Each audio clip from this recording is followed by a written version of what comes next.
My name is Sarah. I recently turned 30, and I've been married to Joey for a year and a half. When Joey, the man I've always wanted to marry, proposed, I was overjoyed. We both looked forward to building a lifetime of memories and supporting each other. In hindsight, those were truly happy times. The first signs of trouble in my marriage came about 3 months after we tied the knot. Out of the blue, I got a call from my mother-in-law, Grace, asking us to visit Joey's family home. Since Joey had wanted me to be a stay-at-home wife, I was mainly focused on household chores. Grace knew this, so when she called, I promptly said, "Sure, I'll be right over," and headed to Joey's family home. Upon arriving, Grace was waiting at the front door. "Hi, Grace," I greeted her, but unlike other times, she ignored me. Instead, she said, "Come in quickly. There are various things I need you to do today," and ushered me into the living room. Grace? What do you need me to do?" Grace sat down and instructed, "The kitchen sink is full of breakfast and lunch dishes. Please wash them for me," pointing toward the kitchen with her chin. I was shocked and didn't know what to say. I had never been treated this way before. Grace, seeing my confusion, snapped. "What are you standing around for? Didn't you hear me? I said wash the dishes." Intimidated by Grace's unusual demeanor, I hastily replied, Okay, and made my way to the kitchen. I stood in front of the sink, my heart pounding so hard, it felt like it would jump out of my chest. I had never seen this side of Grace before. Whenever Joey and I had visited in the past, she was much kinder and cheerful. So why now? The word harassment suddenly flashed across my mind. Could it be happening to me? Something I'd only ever seen in soap operas was happening to me in real life? The realization made my blood run cold. I couldn't afford to make Grace any angrier. With that thought, I quickly washed and put away the dishes. "Grace, I'm done with the dishes." With that, Grace replies, "All right, laundry's next. Then cleaning. Make sure you get all the way up to the stairs." She then lays back on the living room sofa and falls asleep. I'm left standing, puzzled. I don't know where the cleaning supplies are, or the specifics of how this household does laundry. I hesitantly ask, Grace? She snaps, "Oh, for heaven's sake! I just told you what to do! You're my son's wife. Can't you handle this? My own daughter, who's younger than you, can do all this perfectly." She then falls back asleep. I'm stunned and stand frozen. Why am I being compared to my sister-in-law, Lily? Annoyed, I decide to just go ahead and do the cleaning and laundry. Apparently, my way wasn't to her liking. I had to redo the laundry and cleaning. Throughout, Grace would say things like, "If it were Lily, she would have gotten it right. Why can't you? You're unfit to be Joey's wife if you can't even manage household chores. How embarrassing." She keeps complaining. At that moment, it hits me why Grace has suddenly become so harsh. She's comparing me to her perfect daughter, Lily, and can't stand it. Lily is Joey's sister and my sister-in-law. She got married before us and lives with her in-laws, so we hardly ever see her. My impression of her from our wedding was that she's outgoing and easy to talk to. I can't say for sure since we haven't had a deep conversation about it, but both Grace and William, my father-in-law, seem pretty lenient with Lily. Even at our wedding, my father-in-law William said, "Look how cute Lily is in her party dress. She's stealing the spotlight from the bride." Grace agreed, and Lily said, Hey, that's rude to Sarah. Joey and I laughed it off, but it did hurt a bit. And so, ever since Grace and William started comparing me to Lily, my impression of her has been getting worse and worse. 3 months into our marriage, I consulted Joey about the first instance of Grace's harassment. I told him, "Hey, I went to your parents' house today because Grace called me. I did the chores, but she kept comparing me to Lily and complaining. Can you say something to her?" Joey replied, that doesn't sound like Mom. But okay, I'll talk to her. I was a bit irked by his tone, but hoped he'd handle it. Unfortunately, it only made Grace more severe with me, calling me over more often. Every time I'd be tasked with chores and even major shopping. At first, Joey would say, "All right, I'll tell Mom." But as time passed, he'd say, "Again? Maybe you're just too sensitive." Eventually, whenever I'd bring up Grace, he'd sigh and say, "Oh, look, maybe Mom's just looking out for you. Why not take it a little more seriously?" Can you believe it? We've only been married for about a year, and he's already taking his mom's side over me? I felt a sudden emptiness wash over me. Anger, sadness. I had moved past all those feelings and entered a state of utter indifference. Ever since then, when I visited Joey's parents' house with him, Grace started ordering me around like it was a given. Whether it was because she now believed Joey was on her side, she didn't hesitate to delegate all the household chores to me.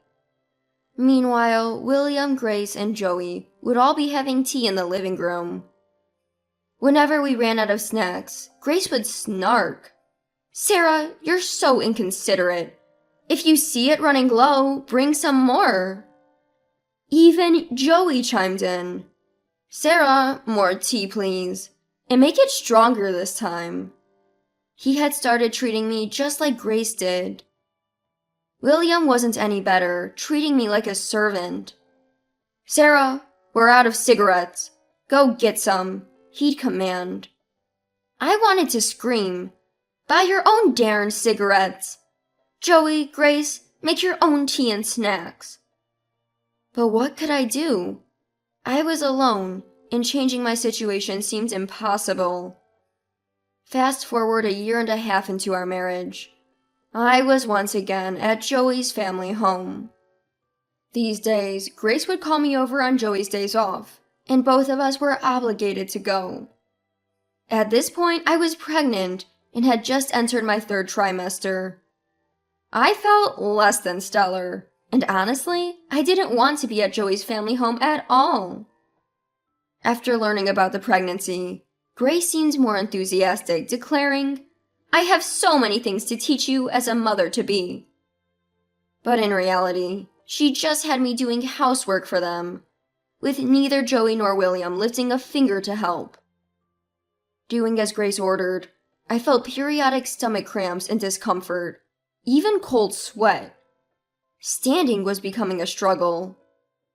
Despite this, Grace said, "Lily did housework even when she was pregnant, you know? You're slacking off a bit, don't you think?" Sure, my morning sickness might not have been severe, only some nausea and fatigue. But now, in my 3rd trimester, I felt weighed down, struggling just to stand. Hours later, while I was preparing dinner in the kitchen, a sharp pain suddenly hit my stomach, and I crouched down. At that moment, the front door opened. "We're home!" echoed a loud voice. From the living room, I heard Joey and William asking, "Ah, you're back. Where's Mom?" It was clear that Lily had returned. Footsteps started to approach. "Mom, what's for dinner today?" Lily walked into the kitchen and was startled to see me hunched over in pain. "What's going on, Sarah? Are you okay?" She hurried over to me. "Sorry, my stomach's hurting a bit." Hearing this, Lily looked at my belly and asked awkwardly, Sarah, could you be pregnant? Didn't Joey tell you? I'm already 8 months along. I thought Joey had informed Lily since he told me he would when I entered my stable trimester. Suddenly, Lily started trembling. Her face turned bright red and she stormed out of the kitchen. Mom, where are you? Lily called out for Grace with a loud voice. Grace, likely having been napping upstairs, came down nonchalantly. Oh, Lily, welcome back. I've missed you. As Grace tried to hug her, Lily pushed her away. What? Lily?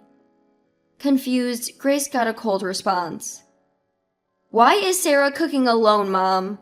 Especially when she's so visibly pregnant. Grace suddenly realized Lily wasn't on her side. Her face turned pale. Well, Sarah insisted on doing it. No way! Do you know how hard it is to be on your feet all day during the late stages of pregnancy? You've been pregnant. You should know. Lily yelled furiously. Grace was deeply shocked that her beloved daughter wasn't siding with her and slumped to the floor. Ignoring Grace, Lily headed to the living room. Picking up a newspaper, she hit Joey on the head and yelled, Who got Sarah pregnant while you sit here playing on your phone? Aren't you ashamed? What? Joey was too stunned to grasp the situation. Seriously? Sarah's being mistreated by Mom and you're oblivious? Are you dumb? As Lily lunged at Joey, William intervened. Lily, calm down. Don't talk to me about calming down, Dad. Remember when I brought my husband to meet you? You told him to prioritize and take care of me after we got married. What about this mess? Your son is playing games while his pregnant wife is left alone. William couldn't utter a word and just looked down, his face turning pale. Finally, Lily told all three, Cool your heads, you inhumans, and kicked William, Grace, and Joey out of the house. The room at Joey's parents' house falls silent. Suddenly, Lily seems to remember I'm there. She turns around and says, Oh, Sarah, I'm sorry for yelling. Did I scare the baby? Are you okay? Her strong demeanor from moments ago instantly vanishes. I find her sudden change in mood so funny that I can't help but laugh. What? Sarah? What's so funny? I'm really concerned here. Yeah, sorry. I get it, Lily. Thanks for sticking up for me. When I actually say thank you, tears start to flow. All the pent-up emotions I'd been holding back come rushing out. To me, who had felt so alone, Lily's words and actions meant the world. My impression of Lily starts to improve after this incident. Seeing me cry, Lily apologizes profusely. She says she's sorry for not noticing anything wrong before, for her own mother's terrible behavior, and for her embarrassing brother. I'm really sorry, she says. But of course, it's not Lily who should be apologizing. Grace for what she did, and William and Joey for turning a blind eye. They're also in the wrong. Even I am for not seeking help sooner. I assure Lily, don't worry, it's all good now. And we sit down to the dinner I'd prepared. Afterwards, Lily drives me home. A few hours later, a likely scolded Joey returns. He's completely changed his tune, saying, Sarah, I'm really sorry about everything. It won't happen again. When I report this to Lily, she says, That's good to hear. But if anything like this happens again, don't hesitate to divorce him. And I fully intend to.